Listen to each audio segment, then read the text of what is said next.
नमो भगवते वासुदेवाय। श्रीमद् भगवत महात्म्य पुराण कथा चौथा अध्याय। सूत जी कहते हैं, हे मुनिवर, उस समय अपने भक्तों के चित्त अलौकिक भक्ति का प्रादुर्भाव हुआ देख भक्त वत्सल श्री भगवान अपना धाम छोड़कर वहां पधारे। उनके गले में वनमाला शोभा पा रही थी। श्रीअंग सजल जलधर के समान श्याम वर्ण था। उस पर मनोहर पीतांबर शोभित था। कटी प्रदेश करधनी की लड़ियों से सुसज्जित था। सर पर मुकुट की लटक और कानों में कुंडलों की झलक देखे ही बनती थी। वे त्रिभंग ललित भाव से खड़े हुए चित्त को चुराए लेते थे। वक्षस्थल पर कौस्तुभ मणि दमक रही थी। सारा श्रीअंग हरिचंदन से चर्चित था। उस रूप की शोभा क्या कहें, उसने तो मानो करोड़ कामदेवों की रूप माधुरी छीन ली थी। वह परमानंद चित मूर्ति मधुराति मधुर मुरलीधर ऐसी अनुपम छवि से अपने भक्तों के निर्मल चित्तों में आविर्भूत हुए। भगवान के नित्य लोक निवासी लीला परिकर उद्धव आदि वहां गुप्त रूप से उस कथा को सुनने के लिए आए हुए थे। प्रभु के प्रकट होते ही चारों ओर जय हो की ध्वनि होने लगी। उस समय भक्ति रस का अद्भुत प्रवाह चला। बार बार अबीर गुलाल और पुष्पों की वर्षा तथा शंख ध्वनि होने लगी। उस सभा में जो लोग बैठे थे उन्हें अपने देह गेह और आत्मा की भी कोई सुधि ना रही। उनकी ऐसी तन्मयता देखकर नारद जी कहने लगे, हे मुनीश्वरगण, आज सप्ताह श्रवण की मैंने यह बड़ी ही अलौकिक महिमा देखी। यहाँ तो जो बड़े मूर्ख, दुष्ट और पशु पक्षी भी हैं, वे सभी अत्यंत निष्पाप हो गए हैं। अतः इसमें संदेह नहीं कि कलिकाल में चित्त की शुद्धि के लिए इस भागवत कथा के समान मृत्युलोक में पाप पुण्य का नाश करने वाला कोई दूसरा पवित्र साधन नहीं है। हे मुनिवर, आप लोग बड़े कृपालु हैं। आपने संसार के कल्याण का विचार करके यह बिल्कुल निराला ही मार्ग निकाला है। आप कृपया ये तो बताइए कि इस कथा रूप सप्ताह यज्ञ के द्वारा संसार में कौन कौन लोग पवित्र हो जाते हैं। सनक आदि ने कहा, जो लोग सदा तरह तरह के पाप किया करते हैं, निरंतर दुराचार में ही तत्पर रहते हैं और उल्टे मार्गों से चलते हैं, तथा जो क्रोध अग्नि से जलते रहने वाले कुटिल और कामपरायण हैं, वे सभी इस कलयुग में सप्ताह यज्ञ से पवित्र हो जाते हैं। जो सत्य से च्युत, माता पिता की निंदा करने वाले, तृष्णा के मारे व्याकुल, आश्रम धर्म से रहित, दंभी, दूसरों की उन्नति देखकर कुढ़ने वाले और दूसरों को दुख देने वाले हैं, वे भी कलयुग में सप्ताह यज्ञ से पवित्र हो जाते हैं। जो मदिरापान, ब्रह्म हत्या, स्वर्ण की चोरी, गुरु स्त्री गमन और विश्वासघात, ये 5 महापाप करने वाले, छल छद्र परायण, क्रूर पिशाचों के समान निर्दयी, ब्राह्मणों के धन से पुष्ट होने वाले और व्यभिचारी हैं, वे भी कलयुग में सप्ताह यज्ञ से पवित्र हो जाते हैं। जो दुष्ट आग्रह पूर्वक सर्वदा मन, वाणी या शरीर से पाप ही करते रहते हैं, दूसरों के धन से ही पुष्ट होते हैं और मलिन मन और दुष्ट हृदय वाले हैं, वे भी कलयुग में सप्ताह यज्ञ से पवित्र हो जाते हैं। हे नारद जी, अब हम तुम्हें इस विषय में एक प्राचीन इतिहास सुनाते हैं। उसके सुनने से ही सब पाप नष्ट हो जाते हैं। पूर्व काल में तुंगभद्रा नदी के तट पर एक अनुपम नगर बसा हुआ था। वहां सभी वर्णों के लोग अपने अपने धर्मों का आचरण करते हुए सत्य और सत्कर्मों में तत्पर रहते थे। उस नगर में समस्त वेदों का विशेषज्ञ और श्रौत स्मार्त कर्मों में निपुण एक आत्मदेव नामक ब्राह्मण रहता था। वह साक्षात दूसरे सूर्य के समान तेजस्वी था। वह धनी होने पर भी भिक्षाजीवी था। उसकी प्यारी पत्नी धुंधुकारी कुलीन एवं सुंदरी होने पर भी सदा अपनी बात पर अड़ जाने वाली थी। उसे लोगों की बात करने में सुख मिलता था। स्वभाव था क्रूर, प्राय कुछ न कुछ बकवास करती रहती थी। गृह कार्य में निपुण थी और थी झगड़ालू भी। इस प्रकार ब्राह्मण दंपति प्रेम से अपने घर में रहते और विहार करते थे। उनके पास अर्थ और भोग विलास की सामग्री बहुत थी। घर द्वार भी सुंदर थे, परंतु उससे उन्हें सुख नहीं था। जब अवस्था बहुत ढल गई तब उन्होंने संतान के लिए तरह तरह के पुण्य कर्म आरंभ किए और वे दीन दुखियों गौ, पृथ्वी, स्वर्ण और वस्त्र आदि दान करने लगे। इस प्रकार धर्म मार्ग में उन्होंने अपना आधा धन समाप्त कर दिया, तो भी उन्हें पुत्र या पुत्री किसी का भी मुख देखने को ना मिला। इसलिए अब वह ब्राह्मण देवता बहुत ही दुखी होकर घर से निकलकर वन को चल दिया। दोपहर के समय उसे प्यास लगी, इसलिए वह एक तालाब पर आया। संतान के अभाव के दुख ने उसके शरीर को बहुत सुखा दिया था, इसलिए थक जाने के कारण जल पीकर वह वहीं बैठ गया। 2 घड़ी बीतने पर वहां एक सन्यासी महात्मा आए। जब ब्राह्मण देवता ने देखा कि वह जल पी चुके हैं, तब वह उनके पास गया और चरणों में नमस्कार करने के बाद सामने खड़े होकर लंबी लंबी सांस लेने लगा। सन्यासी ने पूछा, कहो ब्राह्मण देवता, रोते क्यों हो? ऐसी तुम्हें क्या भारी चिंता है? तुम जल्दी ही मुझे अपने दुख का कारण बताओ। ब्राह्मण ने कहा, हे महाराज, मैं अपने पूर्व जन्म के पापों से संचित दुख का क्या वर्णन करूं? अब मेरे पितर मेरे द्वारा दी हुई जलांजलि के जल को अपनी चिंताजनित सांस से कुछ गर्म करके पीते हैं। देवता और ब्राह्मण मेरा दिया हुआ प्रसन्न मन से स्वीकार नहीं करते। संतान के लिए मैं इतना दुखी हो गया हूं कि मुझे सब सूना सूना ही दिखाई देता है। मैं प्राण त्यागने के लिए यहां आया हूं।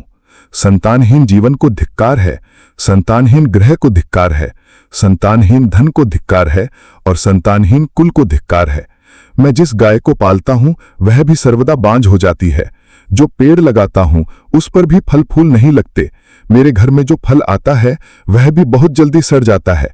जब मैं ऐसा अभागा और पुत्रहीन हूं, तब फिर इस जीवन को रखकर मुझे क्या करना है? यूं कहकर वह ब्राह्मण दुख से व्याकुल होकर उन सन्यासी महात्मा के पास फूट फूट कर रोने लगा। तब उन लतिवर के हृदय में बड़ी करुणा उत्पन्न हुई। वे योगनिष्ठ थे। उन्होंने उसके ललाट की रेखाएं देखकर सारा वृत्तांत जान लिया और फिर उसे विस्तार पूर्वक कहने लगे। सन्यासी ने कहा, हे ब्राह्मण देवता, इस प्रजा प्राप्ति का मुंह त्याग दो। कर्म की गति प्रबल है। विवेक का आश्रय लेकर संसार की वासना छोड़ दो। हे विप्रवर, सुनो, मैंने इस समय तुम्हारा प्रारब्ध देखकर निश्चय किया है कि 7 जन्म तक तुम्हारी कोई संतान किसी प्रकार नहीं हो सकती। पूर्व काल में राजा सागर एवं अंग को संतान के कारण दुख भोगना पड़ा था। हे ब्राह्मण, अब तुम कुटुंब की आशा छोड़ दो। संन्यास में ही सब प्रकार का सुख है। ब्राह्मण ने कहा, हे महात्मा, विवेक से मेरा क्या होगा? मुझे तो बलपूर्वक पुत्र दीजिए, नहीं तो मैं आपके सामने ही शोक मूर्छित होकर अपने प्राण त्यागता हूं। जिसमें पुत्र स्त्री आदि सुख नहीं है, ऐसा संन्यास तो सर्वदा निरस्त ही है। लोक में सरस पुत्र पौत्रादि से भरा हुआ गृहस्थ आश्रम ही है। ब्राह्मण का ऐसा आग्रह देखकर उन तपोधन ने कहा, विधाता के लेखों को मिटाने का हठ करने से राजा चित्रकेतु को बड़ा कष्ट उठाना पड़ा था। इसलिए दैव जिसके उद्योग को कुचल देता है, उस पुरुष के समान तुम्हें भी पुत्र से सुख नहीं मिल सकेगा। तुमने तो बड़ा हठ पकड़ रखा है और अर्थी के रूप में तुम मेरे सामने उपस्थित हो। ऐसी दशा में मैं तुमसे क्या कहूं? जब महात्मा जी ने देखा कि ये किसी प्रकार अपना आग्रह नहीं छोड़ता, तब उन्होंने उसे एक फल देकर कहा, इसे तुम अपनी पत्नी को खिला देना, इससे उसका एक पुत्र होगा। तुम्हारी स्त्री को 1 साल तक सत्य, शौच, दया, दान और एक समय एक ही अन्न खाने का नियम रखना चाहिए। यदि वो ऐसा करेगी तो बालक बहुत शुद्ध स्वभाव वाला होगा। यूं कहकर वे योगी राज चले गए और ब्राह्मण अपने घर लौट आया। घर आकर उसने वो फल अपनी स्त्री के हाथ में दे दिया और स्वयं कहीं चला गया। उसकी स्त्री तो कुटिल स्वभाव की थी ही। वो रो रो कर अपनी एक सखी से कहने लगी, हे सखी, मुझे तो बड़ी चिंता हो गई। मैं तो ये फल नहीं खाऊंगी। फल खाने से गर्भ रहेगा और गर्भ से पेट बढ़ जाएगा, फिर कुछ खाया पिया जाएगा नहीं। इससे मेरी शक्ति क्षीण बचाएगी। तब बता घर का धंधा कैसे होगा? और दैववश यदि कहीं गांव में डाकुओं का आक्रमण हो गया तो गर्भिणी स्त्री कैसे भागेगी? यदि सुखदेव जी की तरह ये गर्भ भी पेट में ही रह गया तो इसे बाहर कैसे निकाला जाएगा? और कहीं प्रसव काल के समय वो टेढ़ा हो गया तो फिर प्राणों से ही हाथ धोना पड़ेगा। यूं भी प्रसव के समय बड़ी भयंकर पीड़ा होती है। मैं सुकुमारी, भला ये सब कैसे सह सकूंगी? मैं जब दुबला पड़ जाऊंगी तब नंदरानी आकर घर का सब माल मता समेट ले जाएंगी और मुझसे तो सत्य, शौच आदि नियमों का पालन होना भी कठिन ही जान पड़ता है। जो स्त्री बच्चा जन्म देती है उसे बच्चों के लालन पालन में भी बड़ा कष्ट होता है। मेरे विचार से तो बांझ या विधवा स्त्रियां ही सुखी हैं। मन में ऐसे ही तरह तरह के कुतर्क उठने से उसने वो फल नहीं खाया, और जब उसके पति ने पूछा, फल खा लिया? तब उसने कह दिया, हां, खा लिया। एक दिन उसकी बहन अपने आप ही उसके घर आई। तब उसने अपनी बहन को सारा वृत्तांत सुनाकर कहा कि मेरे मन में इसकी बड़ी चिंता है। मैं इस दुख के कारण दिनों दिन दुबली हो रही हूं। हे बहन, मैं क्या करूं? बहन ने कहा, मेरे पेट में बच्चा है। प्रसव होने पर वो बालक मैं तुझे दे दूंगी। तब तक तू गर्भवती के समान घर में गुप्त रूप से सुख से रहे। तू मेरे पति को कुछ धन दे देगी तो वो तुझे अपना बालक दे देंगे। हम ऐसी युक्ति करेंगे कि जिसमें सब लोग यही कहें कि इसका बालक 6 महीने का होकर मर गया, और मैं नित्य प्रति तेरे घर आकर उस बालक का पालन पोषण करती रहूंगी। तू इस समय इसकी जांच करने के लिए ये फल गौ को खिला दे। ब्राह्मणी ने स्त्री स्वभाववश जो जो उसकी बहन ने कहा था वैसे ही सब किया। इसके पश्चात समय अनुसार जब उस स्त्री का पुत्र हुआ तब उसके पिता ने चुपचाप लाकर उसे धुंधली को दे दिया, और उसने आत्मदेव को सूचना दे दी कि मेरे सुखपूर्वक बालक हो गया है। इस प्रकार आत्मदेव के पुत्र हुआ सुनकर सब लोगों को बड़ा आनंद हुआ। ब्राह्मण ने उसका जात कर्म करके ब्राह्मणों को दान दिया, और उसके द्वार पर गाना बजाना तथा अनेक प्रकार के मांगलिक कृत्य होने लगे। धुंधली ने अपने पति से कहा, मेरे स्तनों में तो दूध ही नहीं है, फिर गौ आदि किसी अन्य जीव के दूध से मैं इस बालक का किस प्रकार पालन करूंगी। मेरी बहन के अभी बालक हुआ था, वो मर गया है। उसे बुलाकर अपने यहां रख लें तो वो आपके इस बालक का पालन पोषण कर लेगी। तब पुत्र की रक्षा के लिए आत्मदेव ने वैसा ही किया, तथा माता धुंधली ने उस बालक का नाम धुंधकारी रखा। इसके बाद 3 महीने बीतने पर उस गौ माता के भी मनुष्याकार बच्चा हुआ। वो सर्वांग सुंदर, दिव्य, निर्मल तथा स्वर्ण किसी कांति वाला था। उसे देखकर ब्राह्मण देवता को बड़ा आनंद हुआ, और उसने स्वयं ही उसके सब संस्कार किया। इस समाचार से और सब लोगों को भी बड़ा आश्चर्य हुआ, और वे बालक को देखने के लिए आए तथा आपस में कहने लगे, देखो भाई, अब आत्मदेव का कैसा भाग्य उदय हुआ है।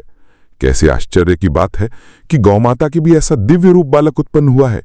दैव योग से इस गुप्त रहस्य का किसी को भी पता न लगा। आत्मदेव ने उस बालक के गौ कैसे कान देखकर उसका नाम गोकर्ण रखा। कुछ काल बीतने पर वे दोनों बालक जवान हो गए। उनमें गोकर्ण तो बड़ा पंडित और ज्ञानी हुआ, किंतु धुंधकारी बड़ा ही दुष्ट निकला। स्नान शौचादि ब्राह्मणोचित आचार का उसमें नाम भी न था, न खान पान का ही परहेज था। क्रोध उसमें बड़ा बड़ा चढ़ा था। वो बुरी बुरी वस्तु का संग्रह किया करता था। मुर्दे के हाथ से छुआया हुआ अन्न भी खा लेता था। दूसरों की चोरी करना और सब लोगों से द्वेष बढ़ाना उसका स्वभाव बन गया था। छिपे छिपे वो दूसरों के घरों में आग लगा देता था। दूसरों के बालकों को खिलाने के लिए गोद में लेता और उन्हें चैट कुएं में डाल देता। हिंसा का उसे व्यसन सा हो गया था। हर समय वो अस्त्र शस्त्र धारण किए रहता और बेचारे अंधे और दीन दुखियों को व्यर्थ तंग करता। चांडाल से उसका विशेष प्रेम था। बस हाथ में फंदा लिए कुत्तों की टोली के साथ शिकार की टोह में घूमता रहता। वेश्याओं के जाल में फंसकर उसने अपने पिता की सारी संपत्ति नष्ट कर दी। एक दिन माता पिता को मार पीट कर घर के सब बर्तन भाड़े उठा ले गया। इस प्रकार जब सारी संपत्ति स्वाहा हो गई तब उसका कृपण पिता फूट फूट कर रोने लगा और बोला, इससे तो इसकी मां का बांझ रहना ही अच्छा था। कुपुत्र तो बड़ा ही दुखदाई होता है। अब मैं कहां रहूं, कहां जाऊं? मेरे इस संकट को कौन काटेगा? हाय, मेरे ऊपर तो बड़ी विपत्तियां पड़ी हैं। इस दुख के कारण अवश्य मुझे एक दिन प्राण छोड़ने पड़ेंगे। उसी समय परम ज्ञानी गोकर्ण जी वहां आए और उन्होंने पिता को वैराग्य का उपदेश देते हुए बहुत समझाया। वो बोले, हे पिताजी, ये संसार असार है। यह अत्यंत दुख रूप और मोह में डालने वाला है। पुत्र किसका, धन किसका? स्नेहवान पुरुष रात दिन दीपक के समान जलता रहता है। सुख ना तो इंद्र को है और ना चक्रवर्ती राजा को ही। सुख है तो केवल विरक्त एकांत जीवी मुनि को। ये मेरा पुत्र है, इस आज्ञा को छोड़ दीजिए। मोह से नरक की प्राप्ति होती है। ये शरीर तो नष्ट होगा ही, इसलिए सब कुछ छोड़कर वन में चले जाइए। गोकर्ण के वचन सुनकर आत्मदेव वन में जाने के लिए तैयार हो गया और उनसे कहने लगा, हे बेटा, वन में रहकर मुझे क्या करना चाहिए, ये मुझसे विस्तार पूर्वक कहो। मैं बड़ा मूर्ख हूं। अब तक कर्मवश स्नेहपाश में बंधा हुआ अपंग की भांति इस घर रूप अंधेरे कुएं में ही पड़ा रहा। तुम बड़े दयालु हो, इससे मेरा उद्धार करो। गोकर्ण ने कहा, हे पिताजी, ये शरीर हड्डी मांस और रुधिर का पिंड है। इसे आप मैं माना छोड़ दें और स्त्री पुत्र आदि को अपना कभी न माने। इस संसार को रात दिन क्षण भंगुर देखें। इसकी किसी भी वस्तु को स्थायी समझकर उसमें राग न करें। बस एकमात्र वैराग्य रस के रसिक होकर भगवान की भक्ति में लगे रहें। भगवत भजन ही सबसे बड़ा धर्म है। निरंतर उसी का आश्रय लिए रहें। अन्य सब प्रकार के लौकिक धर्मों से मुख मोड़ लें। सदा साधु जनों की सेवा करें। भोगों की लालसा को पास न भटकने दें तथा जल्दी से जल्दी दूसरों के गुण दोष का विचार करना छोड़कर एकमात्र भगवत सेवा और भगवान की कथाओं के रस का ही पान करें। इस प्रकार पुत्र की वाणी से प्रभावित होकर आत्मदेव ने घर छोड़ दिया और वन की यात्रा की। यद्यपि उसकी आयु उस समय 60 वर्ष की हो चुकी थी, फिर भी बुद्धि में पूरी दृढ़ता थी। वहां रात दिन भगवान की सेवा पूजा करने से और नियम पूर्वक भागवत के दशम स्कंद का पाठ करने से उसने भगवान श्री कृष्णचंद्र को प्राप्त कर लिया था।